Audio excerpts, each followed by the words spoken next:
welcome to our channel. Today we are going to do part uno of the Q&A that we asked you guys to leave questions for. So you guys left a lot of great questions. If you don't hear your question in particular or the way you worded it, there were a lot of questions that were kind of asked the same way. Yeah, so just in a different way. We may cover it as a whole topic. And then there will be a part 2, so be sure that you guys stay tuned for that. It will either be up Wednesday or Friday, whether this video goes up Monday or Wednesday. So question number 1 is from Aaron G. And a couple of people asked this question about what makes one adoption opportunity more or less expensive than another one. So kind of just to briefly go over this without going into any like personal details. Attorney fees can be different, vary by state. Attorney fees are one of them. Birth mother expenses are another, depending on what they need and what the state allows as well. Right. And then there's normally a base agency fee. Right, that's going to vary from agency. The agency. Yeah. And then like if there's additional counseling or additional there's just help, a lot of different things. If you really want to know the specifics, you can go Google it. I'm sure someone will tell you. But there's just a lot of different things. I saw someone else ask the question of if the birth mother gets compensated like personally, like handed a lump sum of money, and no, that doesn't happen. No. Becca asked, and I saw this several times too, is if we would ever do surrogacy or have a surrogate. Maybe. I feel like biology is not a huge thing for us. Like, I know it took me a while to get over that. Yeah. Like, gosh, I don't know, a while ago.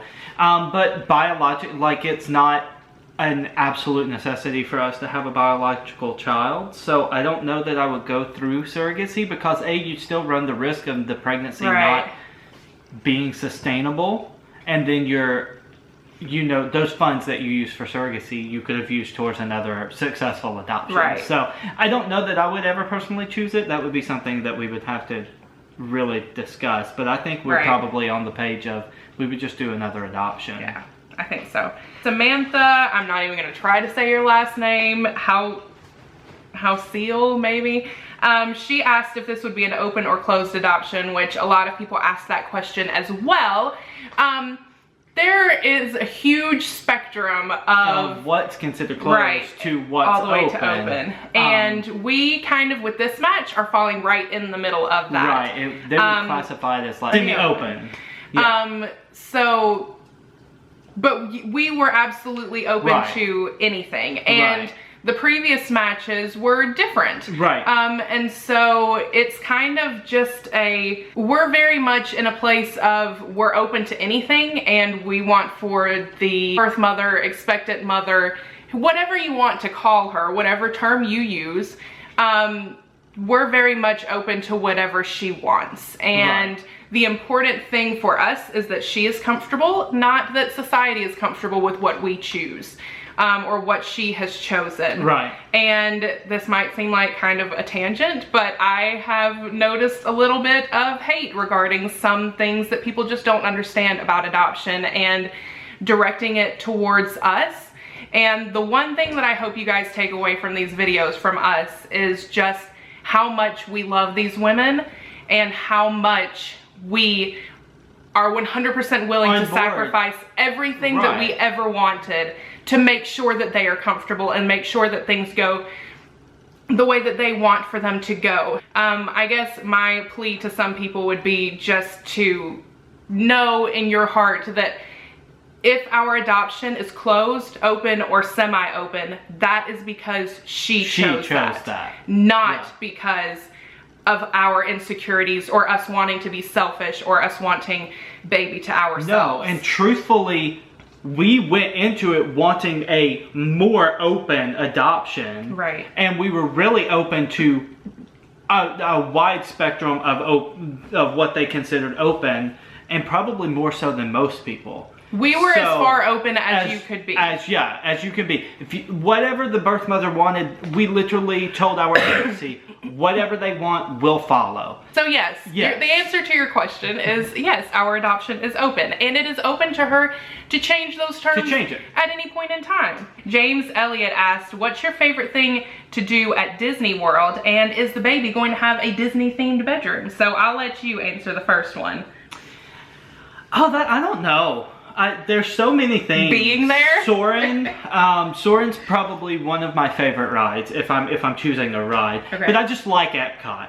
Yeah. Just the atmosphere of Epcot, especially during like Food and Wine, or Flower and Garden, or something like that. So.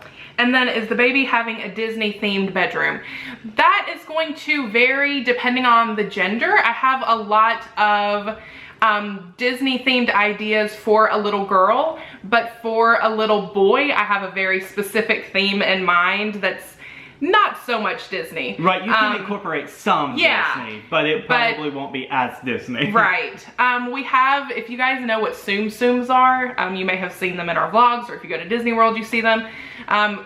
You can look them up on the internet. They're these little like 3.5-inch little like stuffed things. Animals. Yeah, kind of like a stuffed animal. We have a huge display of them already up in the nursery, so there will be touches of Disney no matter what it is. Ty's Tribe asked, if this baby is a boy, do you think you'll ever do a gender specific adoption? I know how badly you want your girl. I feel like I could go off on another tangent with this one. Yeah. I guess let me gather my thoughts. I know that we have expressed our desire for a little girl. I also come from a place of saying, and some of you are not going to agree with this, in our minds we had a little girl. We went, we traveled to the state, we met her, we spent time with her. We thought that we were bringing her home that day, and instead we came home with an empty car seat. So that desire for a little girl was cemented in our hearts. We're going to have a little girl. Right. And now we don't have her. And so there is a nursery full of pink stuff upstairs. And so yes, having a little girl is definitely in our hearts. And it would be easier to have a little girl because we have everything. We already have the stuff. But if it is a boy, and I will continue to say this probably in every video because I see comments over and over and over about it, we will be so beyond ecstatic to have a little boy. I mean, without a shadow of a doubt, not even 1 ounce of disappointment, we will be so excited to have a little boy. Right. I feel like everybody has the answer to that question when someone walks up and says, what do you, even if you are if you're pregnant, what do you hope you're having? You're likely going to have an answer. You're going to have an answer. So it's okay for us to have that answer as well. And I think, truthfully, we've always said we want one of each. Right.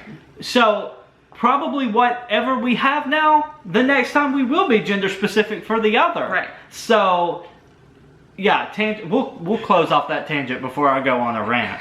We just want, I saw another question that was like, do you think that your son will be disappointed if he watches your videos and sees how badly you wanted a girl?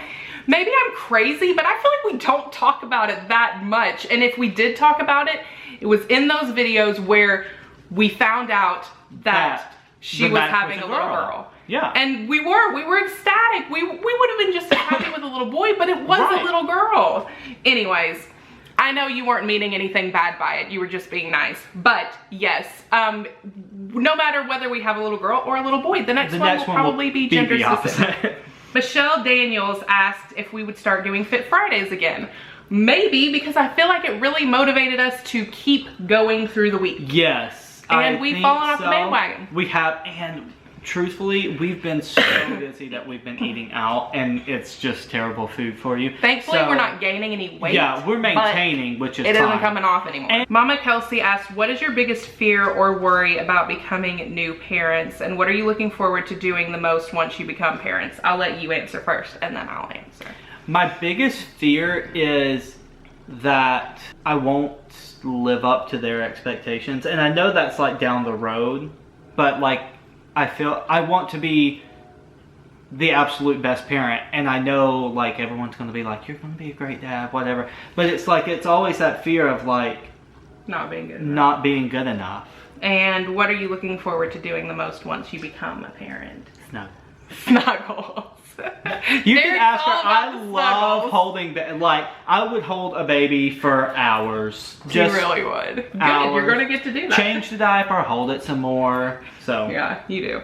My biggest fear or worry about becoming a new parent kind of goes hand in hand with Derek's, but I think it's more geared towards being a good adoptive mom. I know that there's going to be differences in us, and I know that there's going to be differences between raising my child and my sister raising her children.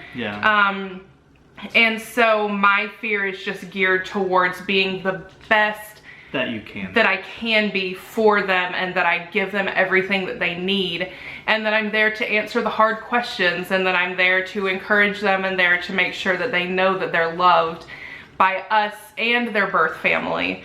And so I guess that's just my biggest fear, is like making sure that I don't let them down, and that I don't let the birth family down either.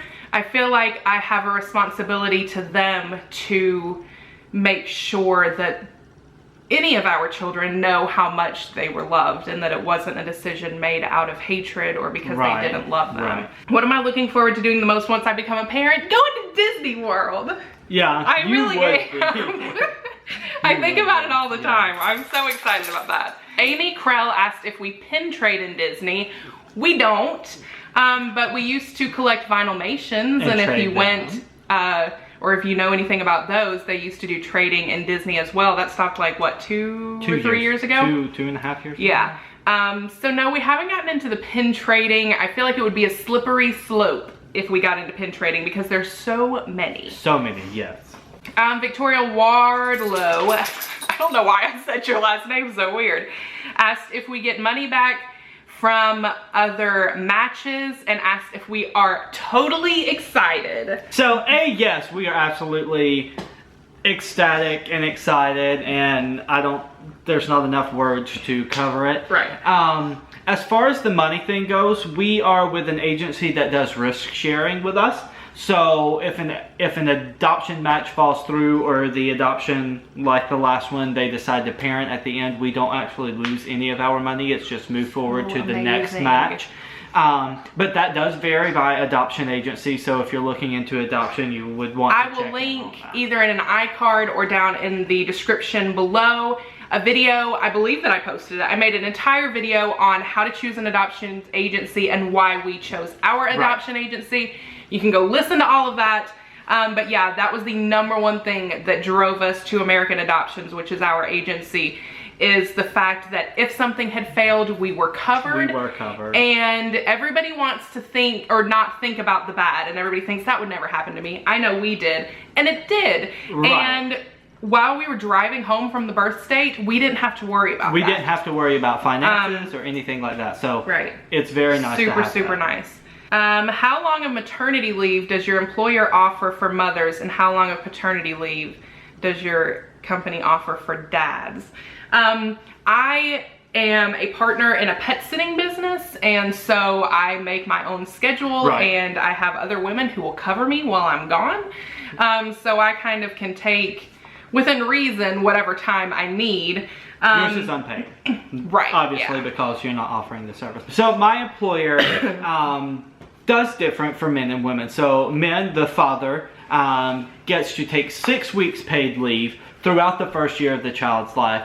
And if you need more at birth, you can take it under FMLA and it not be paid.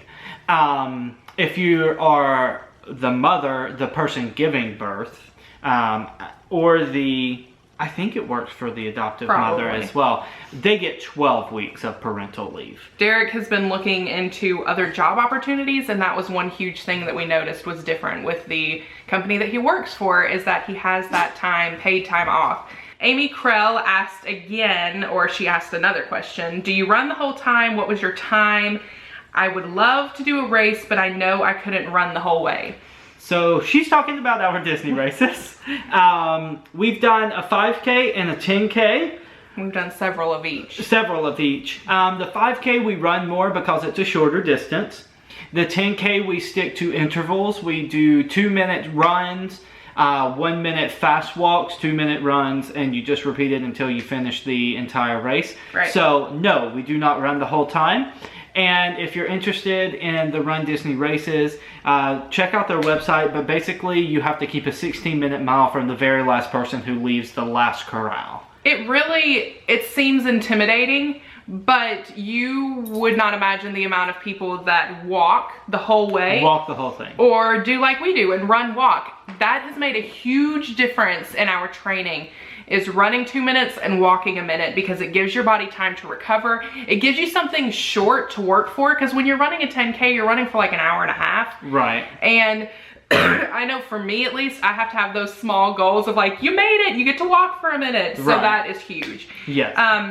And that's even applicable if you wanted to not even run races, like if you're just talking about Fit Fridays. Rochelle McCrill, I might be saying your name wrong too, asked what adoption agency we're using. We're using American Adoptions. Quinn Rebecca asked, what letter does baby's name start with?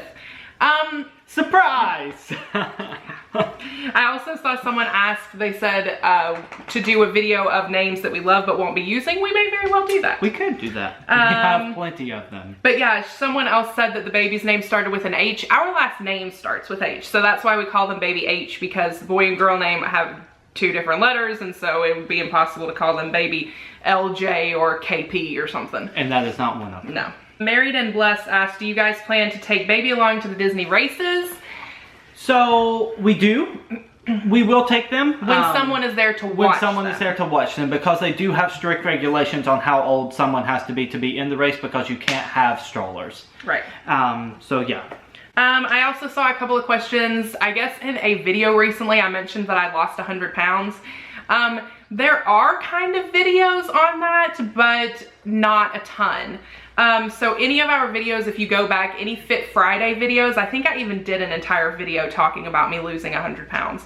But you can go back and watch those. If you guys are really interested, leave it in the comments down below, and I might do an entire video just dedicated to that and what I did. Number 1 tip is to go out and get moving, because that is going to change everything. And I don't mean just going out and taking a walk for 10 minutes. I mean like going out and pushing yourself. Walking for 3 hours or something like that. That was really easy for us when we moved to Orlando. Right, yeah. Carrie Ann asked, how many children would we like to adopt? I think we both... As many children as we decide to have. Right. I think we both started at wanting a family of 4, and then it slowly come down to if we can have one of each. I think that's what that's my ultimate goal right now, either way. And if we decide to go further than that, then... I think that's another reason. I hate to go back to the gender thing, but because it has been so hard for us to have one, we realize that we may not ever have another. Right. And I mean, I don't think that there's a huge possibility of that. We can always adopt again. Right. But while we were driving to go for the last match, we had an entire conversation just about how grateful we are to be having one. And how we would never ask for anything else. So I think it's to be determined. Yeah. We'll see. I mean, we would like to have multiple children. I guess we'll just kind of see how we feel as we go along. We'll play it by ear. So the next question was asked by a lot of people, asking, after adoption, are we going to try to get pregnant again? Are we going to go through IVF again? Are we going to use a surrogate? What are you doing for baby number 2? And we don't even have baby number 1 home yet. But to answer the burning question, I have no desire to go through infertility treatments again. That was a huge part of our lives for 6 to 7 years. And it was just filled with a lot of heartbreak. Yeah. And while the adoption process has been very hard, there is a different kind of hope at the end of the tunnel, because you know one day it will work. Right. Especially with our agency. So I think, I mean, I would never push for it again. I feel like it took us a while to get to the point of saying we're 100% committed to adoption and this is the path for us, and being 100% okay with that. And so I've had a lot of people ask me, like, how did you get to the point where you're just okay? Or are you okay? Or do you still wish that you could be pregnant? And Derek can tell you, I used to say, I mean, I would cry because I just wanted to experience pregnancy. Yeah. I just wanted to grow a baby. Sorry guys, our camera died. But I really prayed for a long time and thought a lot about it and really asked to be in a place where it didn't matter. And I think about the time that we kind of both came to each other. It was like springtime of last year and said, let's do the adoption stuff. Is about the time that all I can compare it to is a switch. It just all of a sudden it didn't matter anymore. Right. And I was so grateful to be in this place where it just wasn't stressful anymore. Not in the same way, at least. Right. And so no, I don't have any desire to go through infertility treatments again. I don't have any desire to do IVF again. I just don't. I would go straight to either foster to adopt or just adoption again. Yeah. That is all the questions we have for part 1. Be sure to stay tuned on our next posting day, either Monday, Wednesday, or Friday, to see part 2. Hope you guys enjoyed this. If you have any other questions, be sure to leave those in the comments down below. I will try to answer those. And thanks so much for watching. We'll see you guys next time. Bye.